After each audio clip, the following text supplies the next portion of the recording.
Bonjour à tous. Aujourd'hui, Studio Lacan consacre son émission à la science. L'époque actuelle, si elle se réclame d'un scientisme absolu, où le moindre espace de nos vies quotidiennes se voit traduit en chiffres, fait par ailleurs état d'un nouveau rapport à la vérité, marqué des fake news et des vérités alternatives. Le savoir scientifique est ici ramené à un point de vue parmi d'autres, relégué au rang de l'opinion. C'est dans ce contexte que le Divan dans le Monde accueillera Grégoire Biasini, qui a récemment publié l'ouvrage « Quand la France se détourne de la science » aux éditions Odile Jacob et coécrit avec l'économiste et ancienne députée Karine Berger. L'Écho de la culture recevra notre collègue Caroline Leduc, venue nous parler du livre « IA, grand remplacement ou complémentarité » paru en 2025 et écrit par Luc Ferry. Puis ce sera finalement France Jégu qui interviendra dans notre actualité de la psychanalyse. À tout de suite.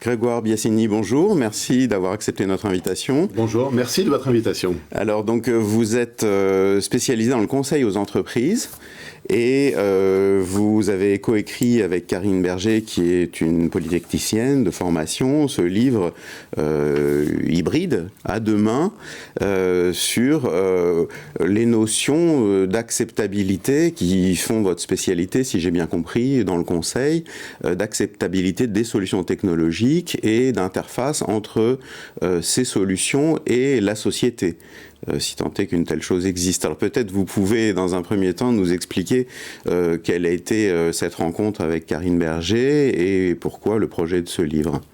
Alors Karine et moi nous connaissons depuis longtemps, mais le projet de ce livre, c'est le fait que nous soyons arrivés chacun de notre côté au même constat un peu effrayant des mises en cause de la science, du déploiement des vérités alternatives. Comment y sommes-nous arrivés ?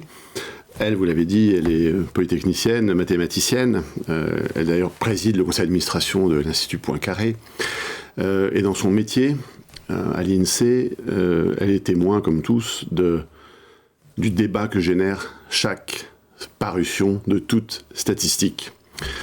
Moi, vous l'avez dit, de mon côté, je conseille les secteurs et les entreprises dont les activités ont des dimensions sanitaires et environnementales et qui doivent convaincre leur public, on dit leur partie prenante aujourd'hui, d'un certain nombre de choses, notamment de l'absence de risque, parfois, de leurs innovations ou de leurs projets. Et j'ai été donc en pratique confronté au doute, à la méfiance de ces publics. Et donc, en discutant ensemble, Karine a eu l'idée de ce livre en disant il y a un sujet qui est un sujet pour la France, un sujet politique de déscience, de mise en cause de la science. On y reviendra sans doute, mais au moins dans deux dimensions. D'une part parce que les vérités scientifiques sont attaquées, et d'autre part parce que la technologie, les innovations sont contestées. Oui, alors vous développez tout ça de façon très intéressante et à ce titre, c'est un ouvrage qui est un ouvrage de vulgarisation scientifique très intéressant avec des éléments d'histoire des sciences et des technologies. Est-ce que vous estimez finalement que par le savoir, l'explication, on arrive à rendre les choses plus acceptables? Est-ce que c'est ça l'orientation? C'est l'espoir en tout cas. Disons que notre livre parle autant de la société et de l'état de la société française aujourd'hui que de la science. La société, elle est en perte de repères. Il y a beaucoup de défiance, de scepticisme, d'émotion. On considère que la société a déboulonné tous les statuts, et la science fait partie de ces statuts déboulonnés. Elle est dans le diagnostic, au cœur du diagnostic. Alors, on l'explique, il y a des grandes crises technologiques, scientifiques, qui ont nourri la défiance, qui ont atteint la confiance qu'on avait, notamment dans les systèmes de gestion des risques. Très rapidement, les crises que nous expliquons et décrivons, c'est l'amiante, Tchernobyl, la vache folle, le sang contaminé, bref, tout ce qui a concouru à, tout d'un coup, créer une inquiétude ou révéler qu'on ne sait pas toujours tout. Peut-être l'avait-on cru à une époque, étonnamment. Et donc on est passé d'une confiance très importante, peut-être béate, peut-être un peu trop béate dans la science et le progrès, à une défiance qui aujourd'hui est terrible. Et c'est ce constat dont on dresse à la fois les causes et les conséquences qui nous paraissent extrêmement préoccupantes. Cette défiance dont vous parlez, vous vous appuyez sur quoi pour l'établir? Qu'est-ce qui, chez vous, de votre point de vue, fait signe de cette défiance?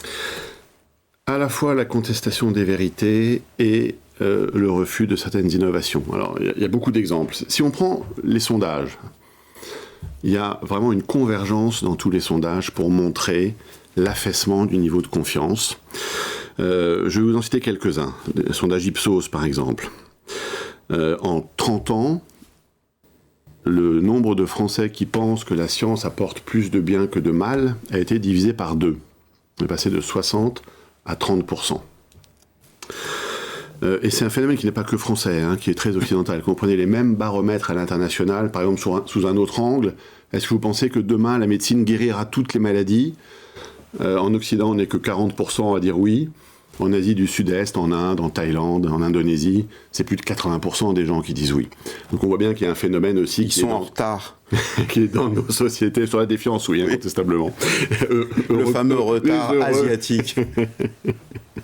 Et puis ça se traduit aussi dans qu'est-ce qui fait qu'on croit ou pas ce qu'on nous dit. Là aussi, il y a des sondages incroyables. Un Français sur 2 croit plus son opinion personnelle que celle d'un expert sur un sujet scientifique.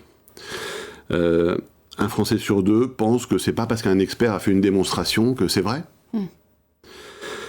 Un Français sur 2, je sais pas si c'est toujours les mêmes, un Français sur 2 pense que si un scientifique dans ses recherches voit des conséquences possibles sur la santé, il aura tendance à les taire. Bref, la liste est longue. On a aussi un sondage IFOP cette fois sur les jeunes et le fait de dire qu'on croit possible ou pas, ou qu'on croit à ce qu'on appelle maintenant vérité alternative. Peut-être on y reviendra. Et on voit qu'en moyenne, c'est un jeune sur 5 qui croit à une liste d'une dizaine d'assertions, comme la Terre est plate, les pyramides ont été construites par des extraterrestres. Les chiffres sont vraiment effarants. Vous commencez votre ouvrage sur un comparatif de la France et des États-Unis. Là, nous parlons des chiffres de France et pourtant, vous commencez par aborder la question par les États-Unis. Vous pouvez nous... Oui, j'ai envie de dire sans surprise.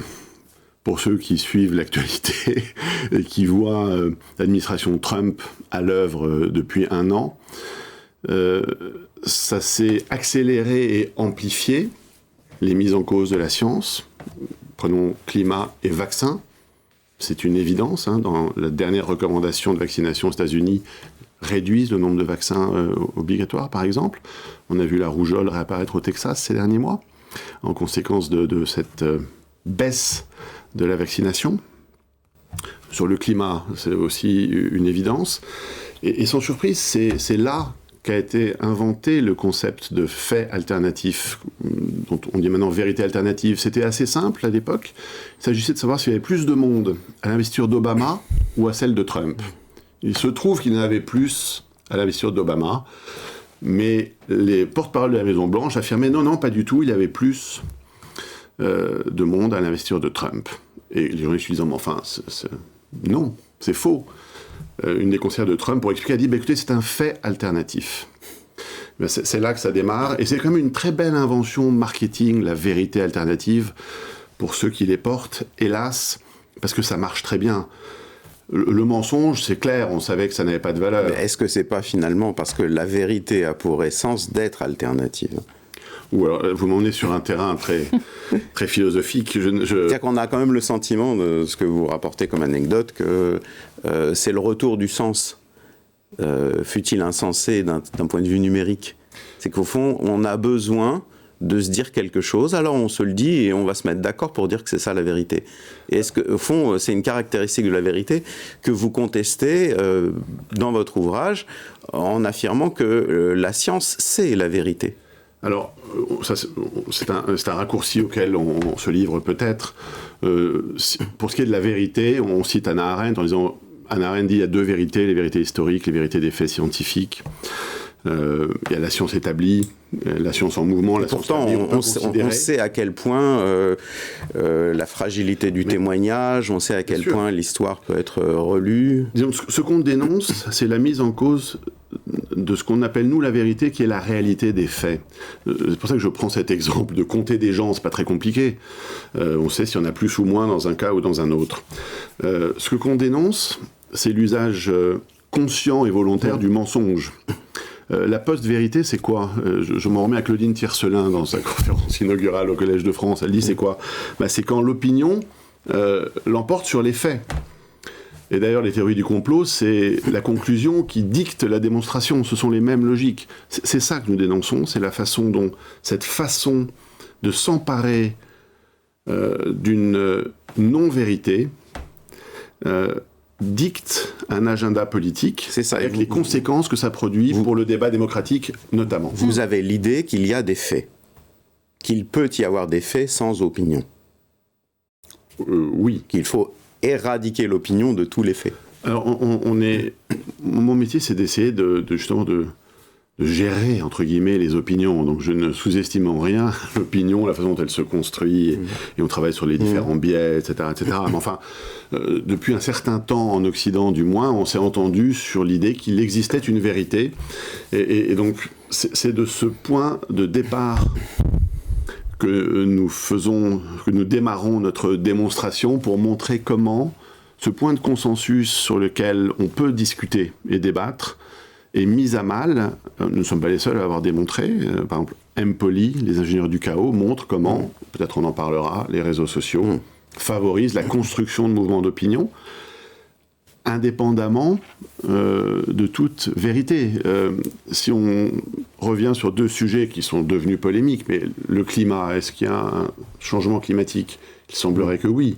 Est-ce qu'il y a une origine humaine à l'accélération du changement climatique ? Il semblerait que oui. On voit là poindre un petit peu la question du complotisme. Est-ce que vous faites une différence entre la défiance et le complotisme ou...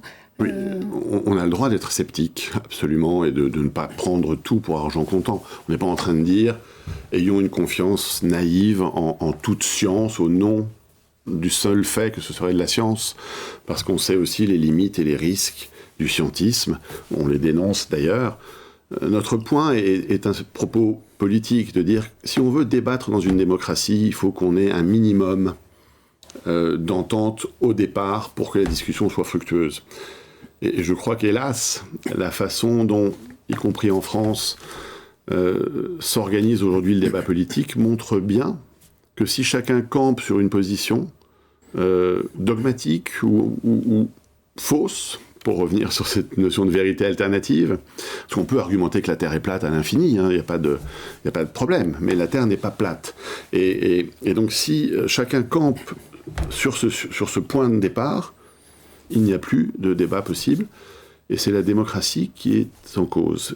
Et ce n'est sans doute pas un hasard de notre point de vue. Vous parlez du parallèle qu'on fait avec les États-Unis. Le parallèle est le suivant. Nous disons qu'il y a en France un terreau dans notre société qui permet les évolutions à l'américaine. Oui, notamment... Et c'est un signal d'alerte parce que nous, Karine Berger et moi, en tout cas, préférerions que ça se passe autrement. Oui, notamment, vous disiez les crises, qu'il y a eu un certain nombre de crises qui fait ce terreau, là, qui fait la base un petit peu à partir d'où les crises rencontrées en France. Vous parliez tout à l'heure de crise sanitaire, de crise économique. Oui, disons que je prenais ces exemples pour expliquer, selon nous, comment ces crises avaient contrarié la confiance dans la science, dans le savoir, dans les systèmes de gestion des risques. C'est ça, mais est-ce que c'est les crises en elles-mêmes, ou bien est-ce que c'est la gestion des crises, à savoir par exemple une certaine forme de communication? Vous donnez plusieurs exemples, l'exemple du vaccin à ARN messager par exemple. Est-ce qu'il n'y a pas eu là un excès d'optimisme, voire une communication imprudente qui génère un contre-coup? Alors, le vaccin, en l'occurrence contre le Covid, a quand même eu des bénéfices de santé publique reconnus.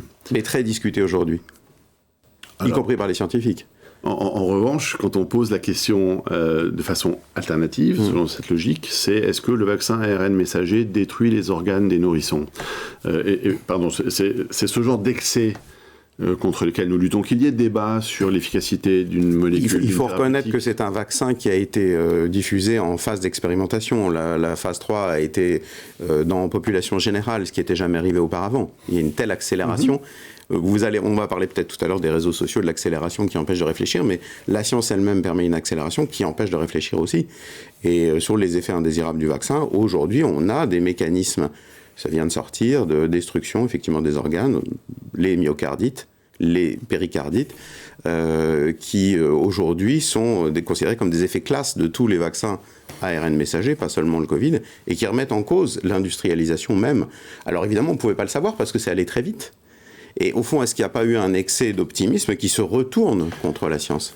Alors, très certainement, sans rentrer dans la polémique sur le vaccin, l'amiante par exemple, on utilisait l'amiante pour la construction, on ne savait pas, puis à un moment on a su et on a compris les effets délétères qu'elle avait. C'est ce mécanique-là dont on parle pour dire cette révélation. Non, mais on est bien d'accord, mais la question, c'est celle de la parole politique, finalement. On va y venir dans la deuxième partie, peut-être, de l'émission.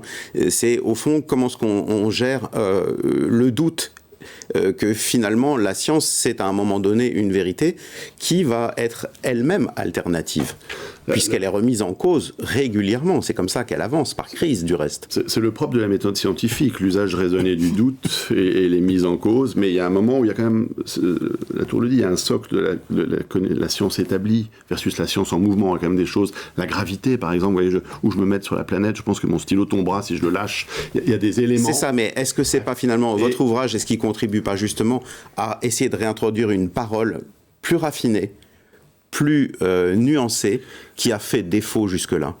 Alors, c'est difficile de répondre en général. Notre ouvrage vise à remettre de la raison dans le débat public et de la modération. Mais par la parole, vous le faites. Par la parole, absolument. Si je reviens sur la question que vous posiez du vaccin, le moment politique du Covid est un moment à tous égards exceptionnel.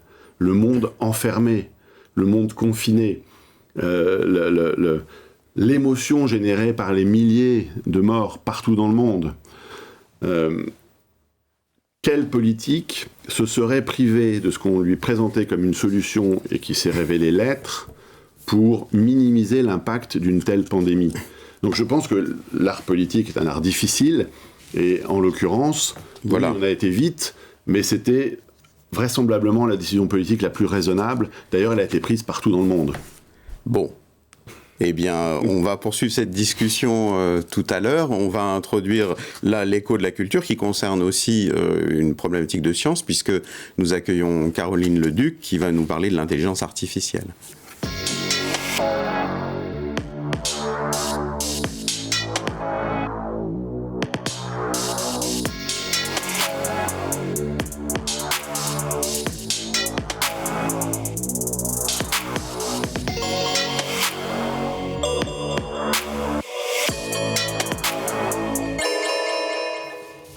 Bonjour Caroline.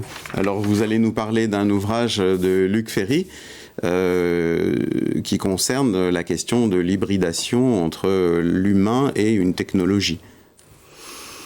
Oui.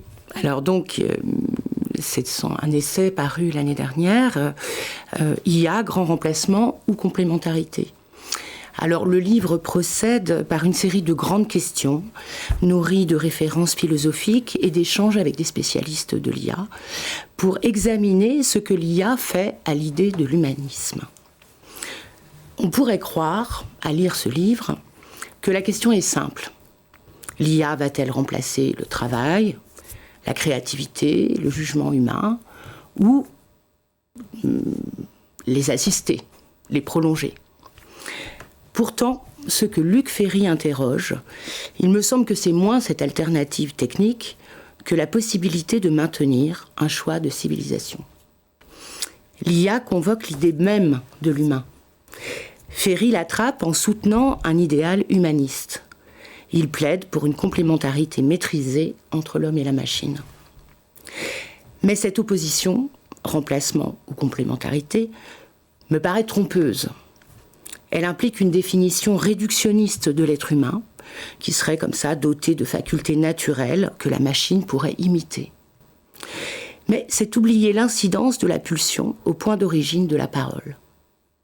L'IA prolonge le mouvement de la pulsion, éventuellement, dans l'usage qu'on en fait, mais reste incapable de le mimer, ce mouvement. Les technologies ne sont pas seulement des outils. Elles produisent des modes de jouir qui transforment à la fois le monde et l'humain. L'homme d'avant l'écriture n'est pas le même homme qu'après son invention. Et son monde non plus, et il ne jouit plus de la même manière. L'idée de remplacement vient de là, à mon avis. Le terme même remplacement. C'est que l'homme d'avant l'IA est en train de disparaître. C'est au point qu'on peut se demander, est-ce qu'on peut encore parler d'outils à l'heure où l'IA introduit des énoncés et finalement touche à la question du sens ? C'est juste. L'IA intervient dans le champ symbolique lui-même. C'est ça qui est assez perturbant et qui produit ces interrogations ou ces promesses ou les promesses transhumanistes. Elle fait exister des énoncés, en effet, éventuellement nouveaux d'ailleurs. Le danger principal est d'accorder à ces énoncés une valeur de vérité, en évacuant l'altérité, qui évacue l'altérité du désir de l'autre. C'est pas la même chose de poser une question à ChatGPT qu'à son père ou à sa mère. Donc ça évacue l'altérité de ce désir de l'autre, l'énigme de ce désir et l'angoisse qu'il peut éventuellement susciter. C'est ça que l'IA permet de contourner, l'angoisse. Parce qu'il n'y a pas de jugement en face, on le sait. Enfin, il n'y a pas de désir. Ferry insiste, lui, beaucoup sur l'absence de conscience des machines. Nous dirions, nous, psychanalystes, plutôt que c'est leur absence d'inconscient qui est décisive. L'IA oppose un nouveau régime du savoir à ce qui reste insu, tu ou impossible à savoir. Pour l'IA, il n'y a pas d'impossible à savoir. Ce qui échappe au calcul ne peut dès lors que faire retour violemment. Oui, c'est ça, c'est la question que vous posiez de l'évacuation de l'angoisse du fait de s'adresser à la machine. Et en réalité, à vous entendre, on se dit que cette angoisse, on n'arrive pas à l'évacuer, qu'elle risque de faire retour, justement sous des formes qu'on ne voudrait pas. Alors, est-ce qu'il y a d'autres symptômes que cette angoisse, par exemple, à prévoir ? Alors, moi, je pense que pour le moment, c'est impossible à prévoir. Enfin, on en voit des débuts. Il y a des délires, par exemple, accompagnés par l'IA générative, ou des tentatives de suicide, hélas, quelquefois abouties. Mais ça, c'est un usage un peu sauvage des IA génératives. Je pense qu'on en est vraiment qu'au tout début, et que c'est la nouveauté de ces symptômes et de ces nouvelles jouissances. Voilà, il faudra un petit peu de temps pour qu'on sache ce qu'il en est. Ferry, lui, dans le livre, il pense que l'humain gardera l'essentiel, ce qu'il dit être l'essentiel, c'est-à-dire la relation, l'interprétation, le jugement. C'est sûrement vrai. Mais néanmoins, je trouve qu'il faut un petit peu se méfier parce qu'en ce moment, les ingénieurs cherchent actuellement à formaliser ces dimensions et nul ne peut dire ce qui en résultera. Par exemple, nous, les psychanalystes, on a tendance à dire il y a plein d'informations dans l'intonation de la voix. Et bien maintenant, il y a des IA qui analysent les données vocales et toutes les intonations de voix et des milliards de données de ça et pourront peut-être, faire quelque chose de ce qui passe dans l'intonation. Alors, le danger, ce n'est pas la disparition de l'humain, à mon avis, mais sa transformation en profil, en score, en trajectoire prédictible. Ferry, lui, mise sur la régulation des IA.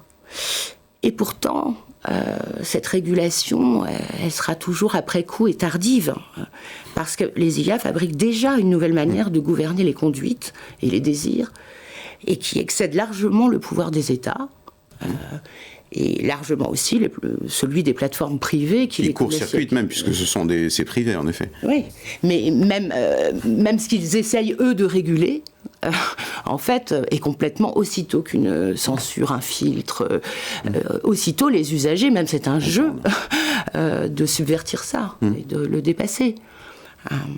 Vous le disiez, Luc Ferry, lui, il aspire à une forme de complémentarité. Est-ce qu'il pense que c'est cette régulation qui peut permettre la complémentarité Oui, c'est comme ça qu'il l'amène. Je trouve ça un peu optimiste. À mon avis, l'IA ne transforme pas seulement le travail ou le savoir sur lesquels, en effet, on peut légiférer. Elle produit déjà de nouveaux circuits de jouissance. Immédiateté, par exemple, automatisme, délégation, décharge de responsabilité. La vraie question est-elle vraiment de savoir si la machine peut nous remplacer, ou plutôt de savoir ce qu'elle fait de notre rapport à l'autre et à ce qui lui manque. Très bien, merci beaucoup Caroline, mais ça effectivement résonne avec le débat qu'on a avec Grégoire Biasini, puisque cette question de la régulation, on voit, elle arrive toujours en retard. Et finalement, il y a une dynamique tellement puissante, presque autonomisée de la technique, qui d'emblée impose des usages, et dans un deuxième temps, on essaye de venir réguler ça, parce qu'il y a, comme toute technologie, toute technique, il y a des catastrophes. Et ça fait partie des effets qui sont des causes de la déscience, dont on a évoqué quelques éléments. Alors, Grégoire Biasini, vous proposez des solutions, et une d'entre elles, c'est aussi de ne pas se précipiter dans une croyance scientiste exagérée. Vous ou Karine mettez un petit coup de patte à Luc Ferry au passage, dont on vient d'entendre parler de l'ouvrage, en nous disant, il y a Charybde et Scylla, enfin je paraphrase, mais il y a le Charybde de l'effet Raoult, pendant la pandémie, et l'effet Elon Musk, qui raconte des choses qui n'ont ni queue ni tête sur, par exemple, l'occupation de la planète Mars, qui est tellement toxique que c'est évidemment impossible dans un futur très lointain même. Donc entre Charybde et Scylla, au fond de la défiance totale et de la croyance en des études biaisées du professeur Raoult, et une techno-béatitude qui nous ferait finalement miroiter des lendemains qui chantent, avec un backlash terrible de déscience. Alors, notre livre plaide en effet pour un point d'équilibre. Éviter les risques dans lesquels nous entraînent les vérités alternatives, l'absence de débat. Le fait, vous disiez tout à l'heure, l'IA, à qui pose-t-on la question, à ses parents ou à l'IA? Mais qui croit-on? C'est un des points de notre société. Qui croit-on? À qui se fier? À qui se fier? C'est une vaste question. Et on voit, c'est un des éléments qui nous a frappés, à quel point aujourd'hui, dans l'affirmation de croyances, y compris scientifiques, le point de vue politique l'emporte. On l'a vu dans des études aux États-Unis sur le climat, où plus on est diplômé et républicain, plus on conteste l'origine humaine du réchauffement. On le voit sur toutes sortes de sujets. Le sondage sur les jeunes dont je parlais aussi est flagrant. Donc notre point, c'est comment, pour continuer le débat démocratique, parvenir à objectiver les sujets dont on parle. Je crois que c'est là le cœur vraiment du réacteur. Nous citons notamment les Anglais. Les Anglais qui nous inspirent souvent, qui nous agacent parfois. En l'occurrence, ils ont 2 institutions, l'une pour les médias, l'autre pour les décideurs publics, qui met en réseau leurs meilleures universités, et Dieu sait si elles sont fortes, et qui apporte à toute question politique ou médiatique l'état de connaissance, l'état de doute, les références, ce qu'on sait, ce qu'on ne sait pas, bref, qui donne un outil d'objectivation pour le récit médiatique, et peut-être qu'on y reviendra, et pour la décision politique. Il n'y a pas un risque, parce que du coup, est-ce que ça revient à faire un gouvernement des experts, c'est ça ? Non, mais ça remet du collectif dans l'objectivation, c'est-à-dire que ça limite l'effet gourou, si j'ai envie de dire. Ça limite la capacité d'un seul ou d'un groupe à porter une vérité alternative, à construire un mouvement d'opinion. Je parlais tout à l'heure des ingénieurs du chaos, on parlait des médias sociaux. On voit bien comment se construisent des mouvements d'opinion, de mise en cause des faits. Pour revenir à Trump, la mise en cause de l'assaut du Capitole, par exemple. On voit l'utilisation des médias sociaux, l'usage totalement décomplexé du mensonge, rebaptisé vérité alternative, certes, mais ça reste la même chose, et les problèmes que ça pose. Et donc notre point, c'est comment on évite ça. Et donc il nous semble que dans une société, c'est souvent par le collectif qu'on s'en sort, et en l'occurrence, ce sont des mécanismes. Ces mécanismes d'objectivation font appel à des ressources qui ne sont pas ciblées, uniques, mais qui, d'une certaine façon, réorganisent la méthode scientifique et la controverse entre experts. Caroline ? Et c'est accentué aussi par, en effet, les médias qui ont tendance à complètement déformer quand même les résultats scientifiques. Enfin, nous, dans notre partie en psychiatrie, il y a eu les promesses de la génétique, puis les promesses des neurosciences. Ça fait 50 ans qu'on nous promet des découvertes, mais dont on attend toujours qu'elles aboutissent à des traitements. Mais par contre, à chaque nouvelle étude, les journalistes en emparent et disent « ça y est, on a trouvé ». Et enfin, je me rappelle d'un truc qui m'avait frappé, c'était vous tombez amoureux parce que vous produisez de l'ocytocine. Alors c'est sûr, c'est un peu, pardon du terme, un peu putaclic, voilà, ça donne envie de cliquer, mais qui peut croire ça ? Qui peut croire quand on... Beaucoup de gens. Ceux qui ont envie de le croire, notamment. Mais beaucoup de gens ont envie de croire que la solution aux souffrances de l'amour proviendrait d'une hormone. C'est la réactualisation du filtre d'amour. Même celui qui a découvert le rôle de l'ocytocine, Thomas Insel, se demandait quel était le mystère de son attachement à son épouse. Mais la question, je crois, c'est comment la complexité, qui est celle de chaque sujet scientifique, de tout sujet scientifique, passe-t-elle la rampe des médias ? Très certainement, dans la capsule d'un tweet, c'est impossible. Et ce qui crée les mouvements d'opinion, d'ailleurs, c'est une statistique assez effarante. Il y a plus de la moitié des tweets qui sont retweetés sans avoir été lus. Parce que, comme ça vient de son groupe, on y croit et on retweet, on reposte. Alors, y compris les médias classiques, laissent peu de place à la complexité. Je citais tout à l'heure Claudine Tiercelin, elle dit aussi le média préfère la controverse à la vérité. C'est un des éléments. Ils sont soumis à des logiques économiques, d'audience. Il faut en effet, des putaclic, il faut attirer l'attention. C'est bien le jeu et le spectaculaire, la révélation.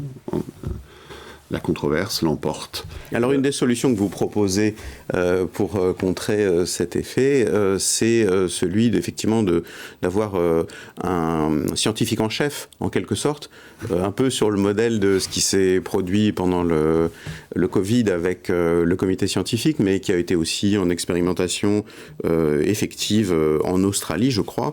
Alors le problème, comme disait Élise tout à l'heure, c'est qu'au fond... pour résoudre le problème de la controverse des experts, de la dispute des experts, qui est inévitable, vous nommez un expert en chef. La question c'est, et alors votre solution semblerait être d'une délibération beaucoup plus étendue et publique, sur le modèle d'Habermas, une délibération qui permettrait à la démocratie d'aboutir à un consensus finalement. Alors où est-ce que ça s'arrête cette délibération finalement ? Alors on ne propose pas la nomination d'un expert, on s'inspire du modèle anglais dont je parlais, qui organise la mise à plat de ce que l'on sait, de ce que l'on ne sait pas. Et nous ajoutons aussi des intérêts en jeu.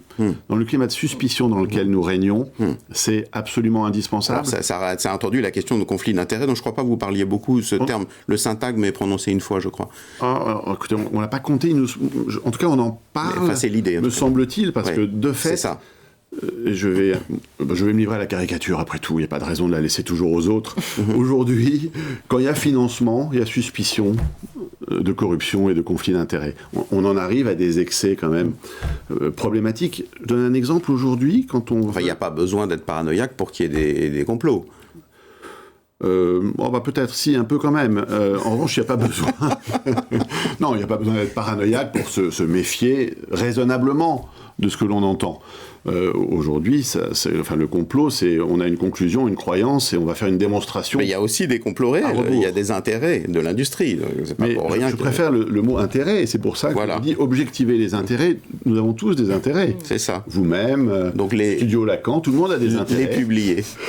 Exactement. Et les objectiver. Très bien. Dans le même processus d'objectivation de ce que l'on sait, de ce que l'on ne sait pas, de qui parle et au nom de quoi. Et ça, alors c'est un peu plus compliqué, c'est un peu plus long. C'est ça. Qu'un slogan. C'est dans votre... Effectivement, c'est un traitement de la vitesse qui est un des éléments que vous épinglez comme un des problèmes. La trop grande rapidité de tous ces processus de communication qui empêchent la délibération, qui empêchent la réflexion et la prise de décision. Oui, incontestablement. Je vais vous citer un auteur italien que j'aime beaucoup, Alessandro Baricco. Il a écrit un essai sur le numérique qui s'appelle The Game. Et il a une définition que vous citez dans votre livre. Oui, il a une définition de la vérité de mémoire. Il dit c'est un animal sédentaire, lent et solennel.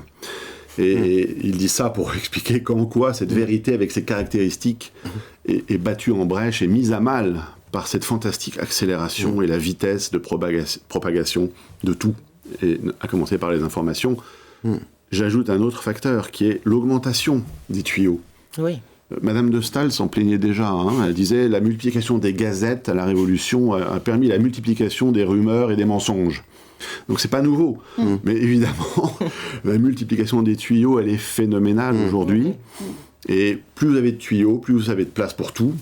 Mais surtout, malheureusement, dans le fonctionnement actuel, pour les contre-vérités. Cher Grégoire Biasini, merci beaucoup d'être venu aujourd'hui avec nous sur Studio Lacan. Merci de votre accueil. On passe aujourd'hui à notre chronique Actualité de la psychanalyse avec France Jégu.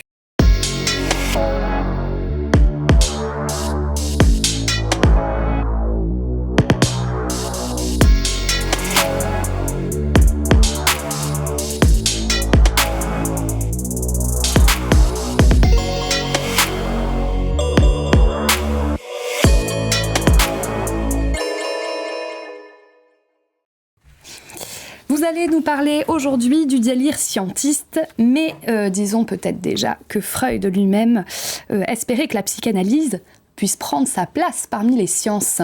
Oui, tout à fait. Alors Freud, à ses débuts, rêvait de faire reconnaître la psychanalyse comme une science de la nature. Cette ambition est d'ailleurs à l'origine de sa fameuse esquisse d'une psychologie scientifique qu'il a rédigée à la toute fin du XIXe siècle. Mais il convient de se souvenir quand même que ce texte sera retrouvé sous forme de brouillon après la mort de Freud, Freud ayant donc renoncé à le publier de son vivant, devant justement les impasses qu'il avait rencontrées au cours de sa rédaction. Alors, Lacan va aborder la question des rapports entre science et psychanalyse d'une toute autre manière. Disons tout d'abord qu'il s'est appuyé sur les sciences du langage et sur la logique, là où Freud, comme on vient de le dire, s'était plutôt tourné vers les sciences naturelles. Mais deuxièmement, Lacan a fait valoir qu'il ne peut y avoir de psychanalyse sans la science. Autrement dit, que la science est la condition d'émergence de la psychanalyse. C'est ce qu'il dit dans son texte « La science et la vérité », qui est la première leçon du séminaire « L'objet de la psychanalyse » qui va sortir ces jours-ci. Et je cite Lacan, donc dans ce texte, « Le sujet sur quoi nous opérons en psychanalyse ne peut être que le sujet de la science. » Alors, qu'est-ce que c'est que ce sujet ? Parce qu'il y a une confusion souvent. Alors, ce sujet, justement, c'est un sujet vide. Le sujet de la psychanalyse, comme le sujet de la science, est un sujet vide, nous dit Lacan. C'est ce qu'il rappelle, par exemple, dans le séminaire sur son séminaire consacré à la logique du fantasme. Alors, la science, dit Lacan, je le cite, part d'une interdiction sur l'effet de sujet du langage. Ceci n'a qu'un résultat, c'est de démontrer que le sujet n'est qu'un effet et du langage, mais un effet de vide. Dès lors, le vide le cerne, c'est-à-dire le fait apparaître comme pure structure de langage. C'est là le sens de la découverte de l'inconscient. Alors, la meilleure manière de comprendre ce passage et de voir un peu ce qu'il met en valeur, c'est d'en passer par Descartes et son fameux cogito, le cogito cartésien qui est obtenu, comme on le sait, par le doute méthodique et l'évacuation de toute croyance préalable. Alors Jacques-Alain Miller va le dire à sa manière, il exprimera ce vide donc du sujet à sa façon, en évoquant le mode très pur du sujet qui est mis en valeur par le cogito cartésien. Alors, pour en revenir à la citation de La science et la vérité que je viens de donner, ainsi, le sujet sur quoi la psychanalyse opère, c'est donc ce sujet vide de la science, vide en tant qu'il ne peut être ramené aux manifestations d'un moi conscient, c'est-à-dire vidé de toutes ses représentations, pur effet de l'articulation signifiante. C'est donc très différent, le sujet de la psychanalyse, de ce qu'on appelle aujourd'hui l'individu. Absolument. Il ne s'agit absolument pas de les confondre. Le sujet de la psychanalyse ne peut être épinglé par un signifiant. Il est divisé, il court entre les signifiants. Et quand on se concentre, comme le font certains acteurs de la santé mentale actuellement, sur ce qui se laisse observer, sur ce qui se laisse chiffrer, mesurer, en un mot standardisé, eh bien on évacue le sujet de l'inconscient. Et du coup, ça nous amène à ce paradoxe que mettra en évidence Lacan. Pas de psychanalyse sans science, comme on vient de le dire, certes, mais dans le même temps, il est impossible de confondre la théorie et la pratique analytique avec l'activité de l'homme de science. La psychanalyse qui repose sur une causalité sémantique, elle fait valoir la faille, la béance au cœur du sujet, là où la science, à l'inverse, vise l'universel. Alors, comme l'a dit Jacques-Alain Miller dans une conférence prononcée à Jérusalem en 1988, je cite Jacques-Alain Miller, « Quand on exprime des lois, on remarque des régularités. Quand on parle en termes de causalité, il y a toujours une faille. Ce que Lacan appelle le sujet de l'inconscient, c'est cette faille qui revient et qui nous surprend en jeu de mots et actes manqués. » Et alors, donc, en 1974, Lacan a rajouté un métier impossible aux trois impossibles freudiens, la profession de savant. C'est ça. En 1974, comme vous le dites, il est à Rome, et c'est au cours d'une conférence de presse qui a été publiée ensuite sous le titre de Le triomphe de la religion. Alors il rappelle, en effet, comme vous venez de le dire, que Freud avait en son temps dit qu'analyser, au même titre qu'éduquer et gouverner, était une position impossible. Alors, ce que ces métiers impossibles que sont éduquer et gouverner, par exemple, ont en commun, c'est de susciter l'angoisse chez ceux qui les pratiquent. Car, comme dit Lacan, ils n'ont, en fin de compte, aucune espèce d'idée de ce qu'ils font. Précisément, là, il parle de celui qui éduque, l'éducateur. Alors, c'est à ce moment-là que Lacan, dans ce texte, dans cette conférence de presse, aborde la position du savant comme étant, à ses yeux, tout aussi impossible que celle que les précédentes. Le caractère impossible de cette position, dit-il, est passé tout à fait inaperçu de Freud, en son temps, et il est même passé parfaitement inaperçu de la science elle-même, car, comme le dit Lacan, c'est seulement maintenant que les savants commencent à faire des crises d'angoisse. Alors il poursuit. Si l'analyse est une fonction encore plus impossible que les autres, c'est parce qu'elle s'occupe... pourquoi donc ? C'est parce qu'elle s'occupe du réel, ce que lui a appelé le réel, à savoir, comme il le dit, ce qui ne marche pas. Or, contrairement à ce qu'on croit, ajoute Lacan, les analystes sont beaucoup plus affrontés au réel que même les savants. C'est d'ailleurs ce qui fait qu'ils doivent être, je le cite, vachement cuirassés contre l'angoisse. Le savant a donc tout de même idée de ce que c'est que le réel. C'est ça. Autrement dit, pour le dire autrement, l'angoisse du savant l'honore, en quelque sorte. Le silence éternel de ces espaces infinis qui inquiétaient tant Pascal, qui effrayait tant Pascal, n'effraie plus plus qu'à moitié peut-être le savant, comme le dit Lacan dans le séminaire 14, mais pour autant le savant n'a pas l'idée qu'il pourra en percer tous les mystères de ce silence. Il se heurte donc à cet impossible à dire, à ce trou dans le discours que Lacan a nommé donc le réel. Alors quand la science rejette le réel, quand elle prétend recouvrir le réel par le symbolique, elle se transforme à ce moment-là en religion de la science. C'est alors qu'intervient ce qu'on a pu appeler pour cette chronique le délire scientiste, en effet, qui se caractérise par cette ambition folle de pouvoir tout dire, de tout expliciter. Le savant angoissé, donc on vient de le dire, il se montre lucide et en lien avec le réel, mais le scientisme, c'est le délire, c'est la promotion d'un savoir total délirant. Alors aujourd'hui, on a pu en parler sur ce plateau plusieurs fois. La psychanalyse se trouve en but à des attaques assez violentes. On a parlé de l'amendement qui avait été déposé au Sénat. Il y a aussi la loi 385 qui vise à intégrer les centres experts en santé mentale dans le Code de la santé. Et bien, je dirais que à l'heure où nous sommes en but à toutes ces attaques, c'est donc finalement encore à l'idéologie scientiste que nous avons affaire. Et c'est celle-ci que nous devons combattre. Jacques-Alain Miller le rappelait dans un texte qu'il a publié sur nos réseaux, L'école débat 13, donc un texte publié il y a quelques semaines. Donc je le cite en guise de conclusion. « Nos liquidateurs croient frayer les voies de l'avenir, mais non, ils sont le passé. L'esprit qui les anime n'est autre que celui du scientisme de la fin du XIXe siècle. Depuis, ils n'ont rien appris, rien oublié de ce scientisme d'où Freud s'est extrait. » Merci. Merci France Jégu. C'est une chronique qui clôt de manière admirable cette émission où on a en effet l'impression que cette volonté de forclore l'angoisse, de faire comme si elle n'existait pas, va générer une angoisse colossale, et ça répond à l'ouvrage de Grégoire Biassini, qu'on remercie beaucoup d'être venu nous expliciter les enjeux très fouillés de la civilisation contemporaine. Et sur ce, nous vous disons à samedi prochain, 18h.